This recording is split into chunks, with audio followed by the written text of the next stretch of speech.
First, I trusted her. First, I called her my friend. First, I let her into the softest rooms of my life. The kitchen. The late-night phone calls. The parts of my marriage that still felt private, tender, and unguarded. And because trust is a slow thing, I did not notice the exact moment it began to rot. It did not crack. It did not explode. It thinned.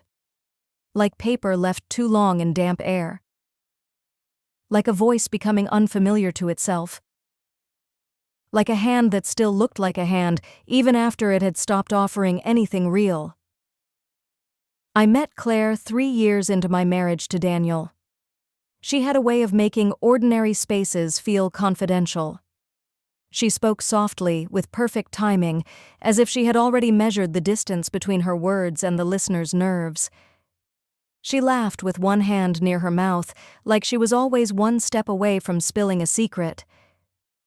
People loved that about her. They called it warmth. They called it elegance. I called it relief. At the time, I was exhausted by women who competed in bright, obvious ways. I wanted softness. I wanted someone who would sit across from me and not measure my life against hers, like it was a contest with a scoreboard hidden in the silverware drawer. Claire seemed incapable of envy. Or so I thought. She arrived in our circle through Daniel's work. A mutual dinner. A charity event. A little noise, a little wine, a little laughter over appetizers nobody actually remembered. She shook my hand and looked directly into my eyes as if she was trying to recognize me from a dream. "Finally," she said, smiling. "I've heard so much about you." That sentence should have meant nothing. Instead, it made me feel selected. Later, Daniel told me she worked in marketing, that she was smart, that she had just come out of a terrible relationship and was trying to get back on her feet. I remember the way he said it. Careful. Not interested. Kind, even. And that kindness was part of the trap. Claire began small. That is how the good ones do it. She texted me recipes. She sent me little notes about bookshops, cafes, secondhand stores. She remembered my birthday before some of my relatives did. When Daniel had to work late, she checked on me. When I got a migraine one rainy evening, she brought soup and left it at my door like a neighbor from a gentler decade. No demands. No theatrics. Just steady, affectionate attention.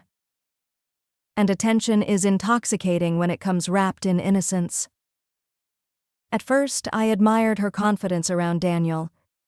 She was easy with him in a way I sometimes envied. Not flirtatious exactly. Just relaxed. She could stand beside him at a grill, reach around him for the salt, and laugh at something he said without seeming to think twice about the closeness. I told myself this was what good friendships looked like. Normal. Uncomplicated. I was the one who had grown cautious, I thought. Maybe even old-fashioned. There are moments when a woman can feel her own suspicion and mistake it for insecurity. That was me. I kept swallowing the instinct, because instinct is rude until it becomes evidence. The first crack came in the shape of a lipstick stain. Not on Daniel's collar. Not on a receipt. Not on some dramatic object that would have made the universe feel more mercifully obvious. It was on a wine glass at our apartment after a small dinner with Claire and her boyfriend Mark. A pale rose mark near the rim. Daniel was rinsing dishes. Claire was beside him, drying plates with the edge of a towel, talking too close to his shoulder. I watched her laugh at something he said, and then I looked down at the glass she had used. The lipstick was not hers. She had been wearing a soft nude color all evening. The stain on the glass was deeper, a bloodier pink. It could have meant anything. It meant nothing, I told myself. The mind is a loyal liar when it is protecting the life you already built. After that, I began noticing the softness between them. The pauses. The private smiles that landed and disappeared too fast. A hand on his arm too lightly to accuse. A message replied to at midnight. A joke he repeated to me but never quite told me where it came from. Nothing stood up in court. Everything only hovered. And hovering things are difficult to fight because they can always be explained away by someone who benefits from your silence. Claire and I became closer after that, which is the part I still hate remembering. She was often the one who texted first. She asked me to lunch. She asked me about my mother, my work, my sleep, my marriage.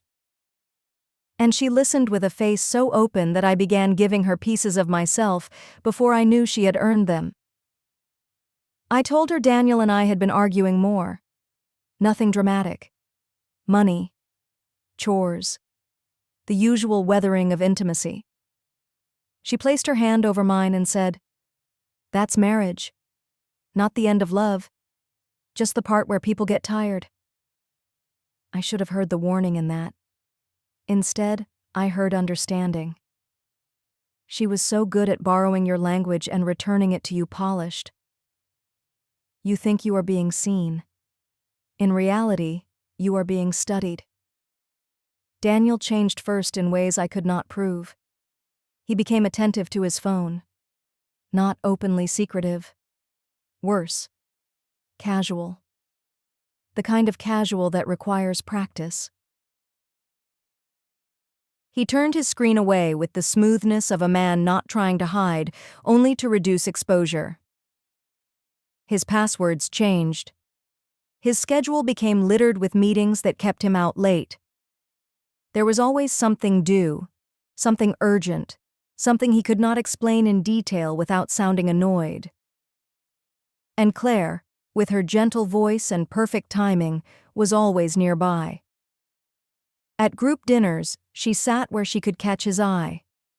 At birthdays, she remembered his favorite whiskey. At my own house, she leaned too comfortably into the architecture of our life. She knew where the extra towels were. She knew the dog's name before some relatives did. She knew our coffee machine better than I liked. And every time I felt myself stiffen, I told myself she was simply a good guest. That I was being unfair. That my nerves were inventing shape where none existed. The lies become easier to believe when they arrive dressed as concern. That is what I learned. Claire would look at me with those sympathetic eyes and ask whether I was eating enough. She would say I seemed a little overwhelmed.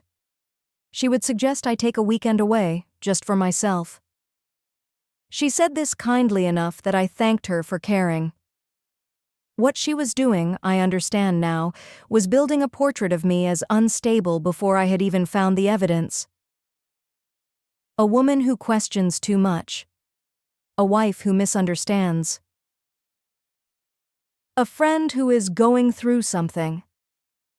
And once that picture is in place, the truth can be treated like overreaction. I remember the night I almost asked Daniel directly. We were in bed. The room was dark except for the strip of streetlight that slipped through the blinds. He was lying on his side, one arm under the pillow, breathing with that deep, even patience that always made it seem as though he had already left for somewhere else in his mind. I looked at the back of his neck and thought of all the times Claire had touched his sleeve. I thought of his late nights. His muted smile when her name came up. The way he had started to say Claire and I more often than Claire. A phrase like that is tiny. A phrase like that can still make the floor tilt. I opened my mouth. Then I closed it. Because what I wanted to ask was not only whether he was betraying me. What I wanted to ask was whether I was already the last person to know my own marriage had been invaded. And that question felt too large to survive a spoken answer. The proof arrived in fragments. A receipt from a hotel bar in his coat pocket, dated a Tuesday he claimed he had been in the office until 8. A scent on his shirt that was not mine and was not cologne either, but something sweeter, floral, remembered. An accidental photo on his phone when he asked me to look something up. There, among the app icons and work messages, was a preview of a thread with a contact saved under initials. 2 letters. The kind of naming that pretends innocence by reducing a person to a code. I did not open it then. I was suddenly afraid of how calm my own hand had become. People think discovery begins with fury. Sometimes it begins with stillness. Sometimes the body knows before the mind is ready, and the mind, desperate to remain civilized, lingers behind with its excuses. I started watching. Not in the dramatic way movies like to reward. No sprinting through rain. No shouted confession under porch lights. Just small acts of witnessing. I noted his leaving times. His return times. The days Claire happened to be unavailable when he was. The alignment was ugly in the way only repetition can be ugly. A single coincidence asks for generosity. A pattern asks for survival. Then one evening Claire came over alone. She said she had a problem and needed to talk. Her mascara was immaculate. Her hands were steady. If she was upset, she had arranged her upset like a bouquet. I made tea. She sat at my table and thanked me for being a good friend. Then she said, very softly, that she felt like things had been complicated lately. Complicated. A beautiful word for a dirty thing. She said it with a sigh that almost convinced me she was the one being wounded. She said Daniel was under pressure. She said I should try not to take his moods personally. She said men sometimes reach for comfort when they are unhappy. There are sentences that open a room in your mind and let you finally see the furniture for what it is. That was one of them. I looked at her across my table and understood, with a cold precision that surprised me, that she was not confessing. She was preparing. Preparing the ground. Preparing me to doubt myself later. Preparing the story in which she was a compassionate witness instead of the woman stepping over the wreckage she helped create. I set my mug down slowly. My fingers were calm. Too calm. What do you mean by comfort?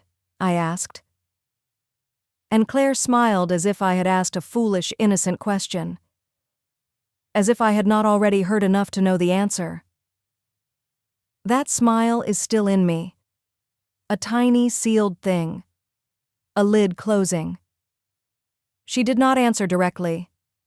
Of course she did not. People who are hiding in plain sight rarely give you the knife with the handle visible. They let you cut yourself trying to open the drawer. She stood to leave soon after, brushing an imaginary crumb from her skirt, and hugged me at the door with the exact pressure of a person who knows she has already crossed a line and wishes to be forgiven before the line is named. When she pulled back, her eyes were wet. Not from remorse. From performance. "I'm here for you," she whispered. And I almost laughed, because that is the sentence that always comes right before the damage becomes undeniable. That night I checked Daniel's phone while he showered. My hands were not shaking. I wish they had been. Shaking would have made me feel innocent. Instead, I was efficient. I found the thread. Not initials this time. Her name. Clear and ordinary and devastating. There were deleted messages, but not all deleted. A missed call at 11:42 p.m. A photo I could not fully see because the image preview was gone, only the timestamp remaining like a footprint after rain. And one message, brief enough to be cruel. "Can't tonight. She's home." She's home. Not my wife. Not her name. Just an obstacle. A location. A condition. I stared at the screen until the shower stopped and the sound of water changed into footsteps. Then I put the phone back exactly where it had been. Because I knew something then that I had not known an hour earlier. Once you see the shape of betrayal, you cannot unsee it. But you can decide when to let the person who built it realize you are looking. I slept beside Daniel that night, as if I still belonged to the woman I was yesterday. I counted his breaths. I listened to the faint rustle of the sheets. And in the dark, with the proof glowing behind my eyes, I understood that the betrayal was larger than sex. Larger than lies. Claire had not simply wanted my husband. She had wanted my trust first. She had wanted access to the rooms where I left my heart unattended. She had wanted my laughter, my secrets, my pity, my friendship. And Daniel had let her have all of it. That was the part that made me feel coldest. Not that he had strayed, but that he had helped her do it. By morning, I had decided on something. Not a confrontation. Not yet. Confrontation is for people who still believe truth alone will save them. I wanted more than truth. I wanted the architecture. I wanted the full map. I wanted to know how long they had been writing this other life inside mine. So I began collecting everything. Screenshots. Receipts. Dates. Names. I opened a folder on my laptop and gave it a neutral title, the kind that would never attract attention if someone glanced at the screen. Neutrality is useful when you are building a future from wreckage. I watched Claire's social media with the patience of someone reading weather charts. I watched Daniel's patterns. I watched where their lives overlapped and where they pretended not to. And as I watched, I found something else. A reservation. A hotel room booked under Claire's email the night Daniel said he was with a client. A parking receipt from the same district. A voicemail from Claire, saved by accident, her voice low and smiling in a way that made my stomach tighten. "Don't make me wait again," she said. That was all. Just 8 words. But they were enough to turn my grief into something clearer. Something that could stand up. Something with a spine. Because grief, when it is still pure, bends you. Evidence teaches it how to walk. I did not tell either of them what I knew. Not then. I kept smiling. I answered texts. I made dinner. I let Claire call me twice that week to ask if I was all right. I let Daniel kiss my forehead on his way out the door. And every gesture they offered me landed somewhere deeper than before, because now I could feel the false floor beneath it. I began to understand something dangerous and useful. People who think you are still blind will tell on themselves. They become greedy with confidence. They relax. They repeat themselves. They make the sort of mistakes that only look small until you line them up in a row and discover they were speaking all along. So I waited. I waited with my phone charged and my folders organized and my face arranged into something calm enough to survive another week. I waited for the moment they would think I was only hurt. Only confused. Only a little tired, a little overthinking, a little fragile. Because that is when people like Claire make their boldest move. They mistake restraint for surrender. They mistake silence for ignorance. And they are always wrong. The invitation came on a Thursday. Claire was hosting drinks at her apartment, she said. Nothing fancy. Just a few people. She wanted me there. Her message ended with a heart. I looked at it for a long time. Then I read it again. There are moments when a person offers you the rope with a smile, believing you will thank them for the gift. I typed back, "Of course." And then I set the phone down. Very gently. Like something fragile. Like something already dead. I knew before I even walked into her apartment that the evening would not be about what they had done. It would be about what they thought I would allow. And for the first time since I had met Claire, I felt my own mind become quiet enough to answer back. I arrived 10 minutes early. Not by accident. Timing is a language, and I had finally learned how to speak it. Claire opened the door in a silk blouse the color of old champagne. She looked polished, effortless, almost luminous under the warm apartment lights. The kind of woman who makes betrayal seem tasteful until you remember what it costs. "Hey," she said, smiling too quickly. "Come in." Her voice was soft. Her eyes were alert. She knew. Not everything, but enough to feel the shape of danger. The apartment was full of people I barely knew. Low music. Half-finished drinks. The small theater of a social evening pretending to be harmless. Daniel was there too, leaning near the window with a glass in his hand, talking to a man from work. When he saw me, something flickered across his face. Not guilt. Recognition. The smallest, most dangerous kind. The look of someone who realizes the script may have changed without warning. Claire hugged me at the door and held on a beat too long. "I'm so glad you came," she whispered. She meant it like reassurance. It sounded like preparation. I smiled back. I said thank you. I took a glass from the tray she offered me and did not drink it. Old instincts told me not to accept anything from a person who has already decided what story you will be told. I moved through the rooms slowly, observing, measuring. Everyone seemed a little too interested in not noticing anything strange. That, too, is a kind of confession.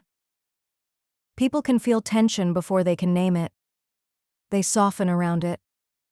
They make themselves small in the hope of avoiding contact with the blast radius. Daniel came over after a few minutes. He kissed my cheek. His hand touched my waist with the practiced warmth of a husband performing normalcy in public. "You okay?" he asked. There was a hidden question under it. "How much do you know?"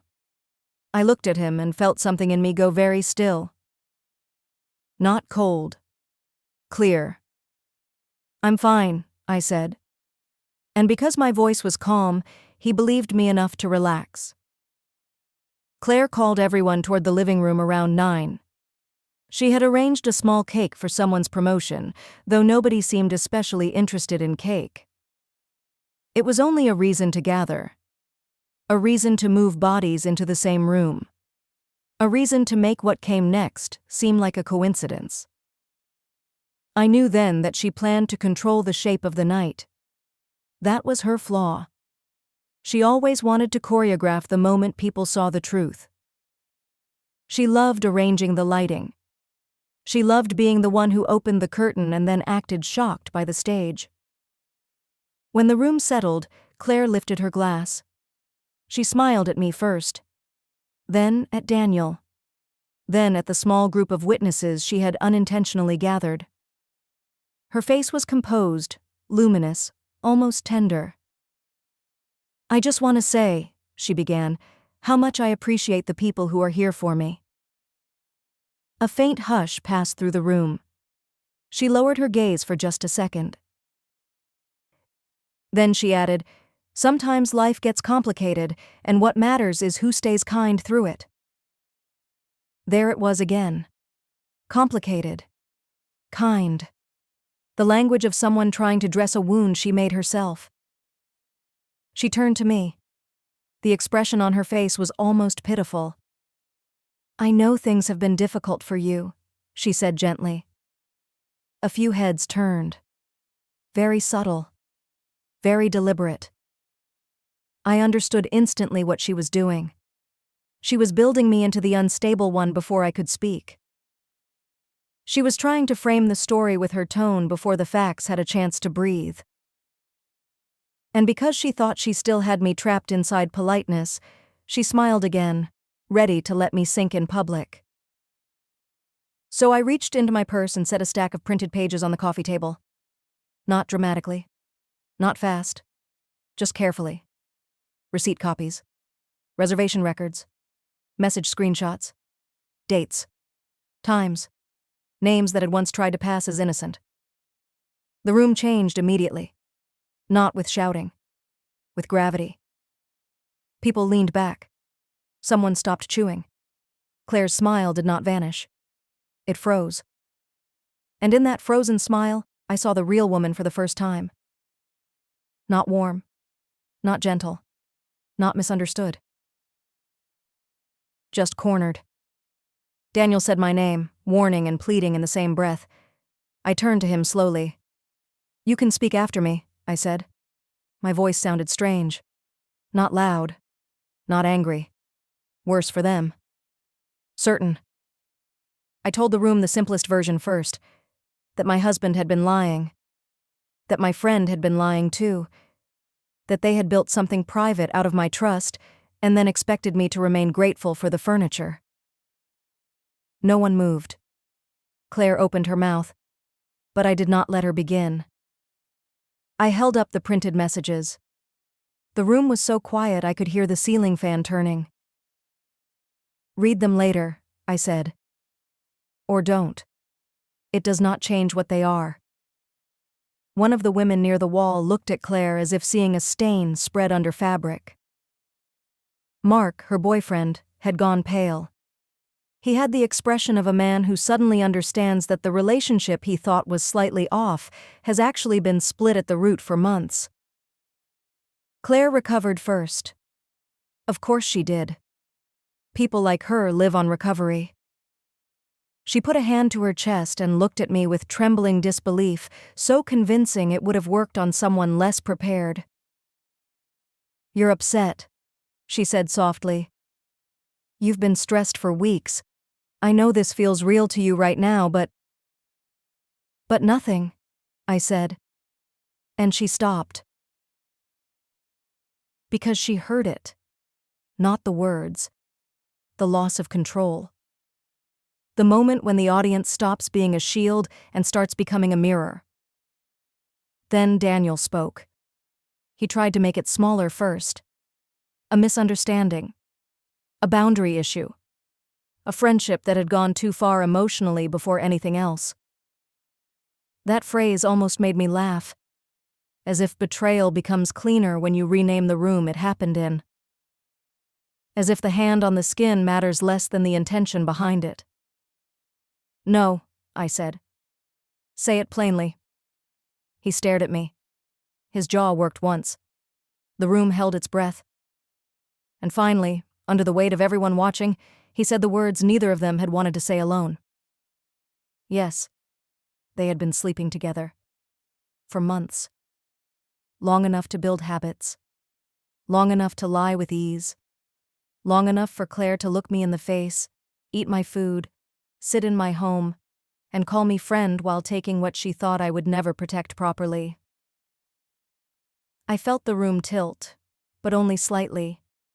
Because the worst part had already happened earlier, in private, when I first learned. This was not the wound. This was the exposure. And exposed things can finally begin to heal, even if they bleed on the way out. Claire started crying after that. Not immediately. That would have looked too honest. She waited just long enough for the tears to seem involuntary. Then they came, neat and shining. She said she never meant to hurt me. She said it had just happened. She said she had been lonely.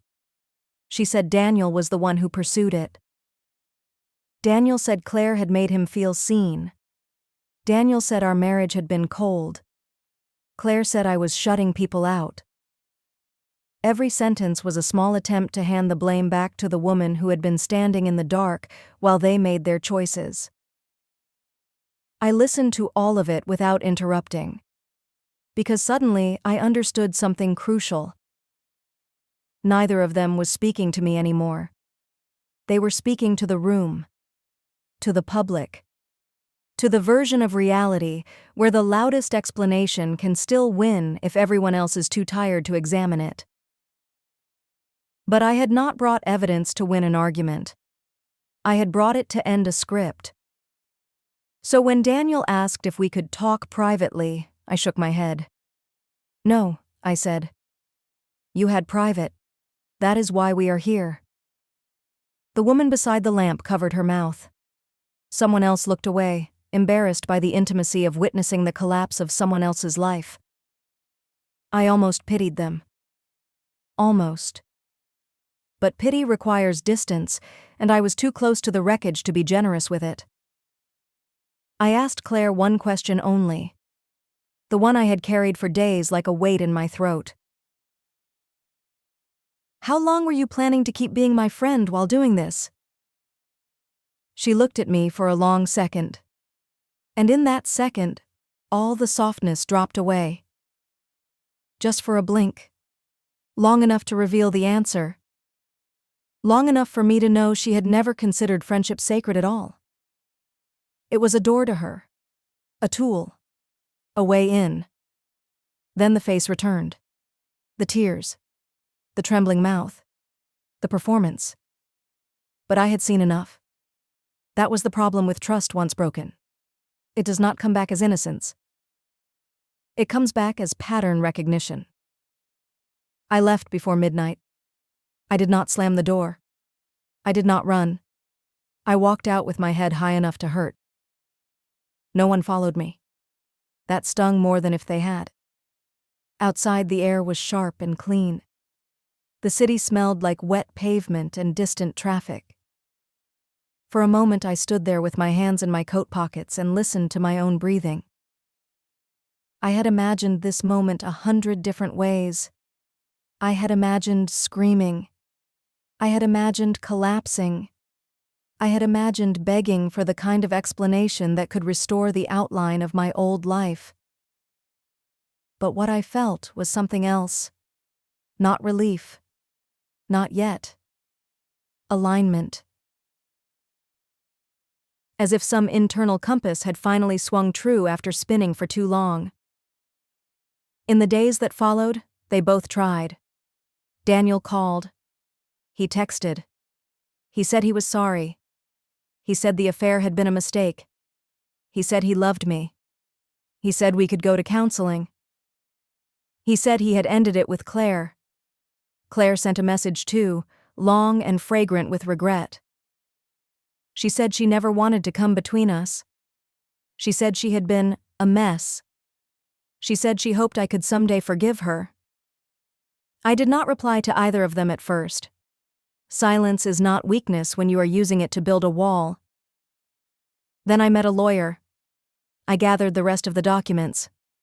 Financial records. Proof of the hotel stays. The messages. The timeline. I learned how carefully people lie when they believe they can divide a life in half and keep the better side for themselves. I learned how often betrayal is not one act, but a system. How one lie protects another. How convenience becomes cruelty if left in the dark long enough. The divorce papers were served on a Tuesday. Daniel called me 5 times after that. Then he came to the apartment. He stood in the hall with red eyes and a face arranged into regret. For a second, I almost recognized the man I had married. Then I saw the difference. The old man would have been ashamed before he was caught. This one was only ashamed of consequences. "I made a mistake," he said. "No," I answered. "You made a choice repeatedly." He looked at me like that hurt him. Maybe it did. I no longer cared enough to know. I had crossed the threshold where his feelings no longer felt like a responsibility. Claire tried once more after that. Not with apology. With nostalgia. She reminded me of our lunches, our jokes, the nights she came over with soup, the conversations where she had held my hand and told me I mattered. She wrote that she missed me. That was the line that finally made me angry. Missing me. As if I were a room she had rented and wrecked and now wanted to revisit because she liked the light. I blocked her without replying. Then I blocked Daniel too. There are closures that arrive like thunder. And there are closures so quiet that they only become visible after you notice the air has stopped shaking. The first night alone in the apartment, I expected grief to arrive in a wave. It did not. It came in pieces. A spoon in the sink. His empty mug on the shelf. The absence of his shoes by the door. Ordinary things. That is how lost lives are often measured. Not by the grand betrayal. By the small daily vanishing of habits you once mistook for permanence. I sat on the couch with the lights off and let the room be empty without trying to decorate it with memory. Some nights deserve silence. Some nights only ask that you survive them without bargaining with the past. Weeks later, when the worst of the shock had passed, I saw Claire once more. Not in person. On a street corner, from across the road. She was standing beside a cafe window, laughing at something on her phone. For one suspended second, I watched her in the same world I had once loved her in. She looked smaller than I remembered. Not kinder. Just smaller. The kind of smaller that comes after a mask is removed and the face beneath it has no idea how to arrange itself for strangers. She never saw me. I crossed the street and kept walking. That too felt like a victory, though not a loud one. The loud victories are for people still trying to prove a point. I was no longer proving anything. Months later, I understood that the deepest betrayal was not that she slept with my husband. It was that she taught me how to doubt my own instincts while smiling in my kitchen. But that lesson had an ending too. Because once you survive a person like that, you stop mistaking charm for goodness. You stop calling inconsistency complicated. You stop apologizing for noticing what is plainly there. Oh, and when someone reaches for your trust again, you learn to ask not what they promise, but what they have already done when nobody was watching. I will not say I became unbreakable. That would be a lie dressed as inspiration. I did not become unbreakable. I became accurate.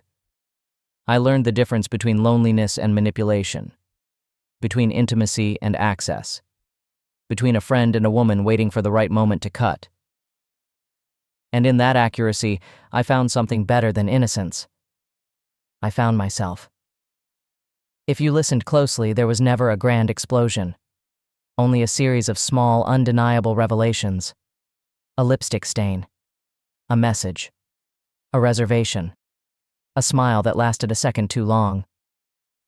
That is how betrayal usually lives. Not in the dramatic moment, but in the accumulating detail. And once the details are visible, the whole lie collapses under its own effort. Claire thought she was taking my life in secret. Daniel thought he was protecting his comfort.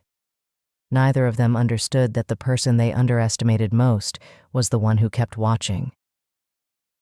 Not forever. Just long enough. Long enough to learn the truth. Long enough to keep my voice steady when I finally spoke it. Long enough to leave with my dignity intact, even if my heart had to limpingly follow later. And that is how it ended. Not with begging. Not with forgiveness. Not with the kind of closure they would have preferred, neat and quiet and convenient. It ended with the truth standing in the room, finally unhidden, and me walking away from two people who had mistaken my love for permission. They lost each other soon after. People like that always do. A bond born from deceit rarely survives the light that exposes it. But I did not stay long enough to watch it fail. I had already seen enough endings.